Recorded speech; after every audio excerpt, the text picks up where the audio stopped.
Hey, sorry, I'm just doing up the email to go out here. So I said I just quickly talk about hamstrings.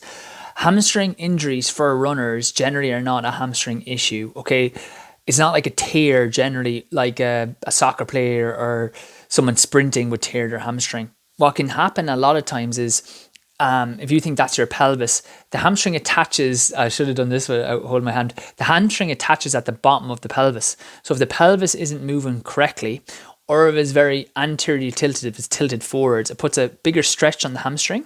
And then, as I said, if the pelvis isn't moving great, what happens is then it takes a lot more effort and energy to move that pelvis. So the hamstring is working a lot harder. So then you get that kind of proximal tendinopathy at the top of the hamstring, or you just get like hamstring spasms. I can get myself, to be fair. So what we're going to do here is, you can see the rehab is going to be breaking down into a couple of steps. The first step will be we'll do some hockey ball work around the hip. Now the video I have is quite long, but even just doing like 5-10 minutes, I bring that ball to my bed and always just release around my hips. We can then release around the hamstring, but that would be secondary to the releases around the hips, I would say.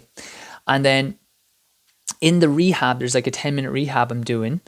What you want to do with that is work on the core, work on the pelvis. So you see a lot of the exercises we're doing are doing that, because if we can hold the pelvis more stable, it allows then the hamstring to be in its normal length, which allows a lot of the pressure to be taken off the hamstring, which allows it to recover.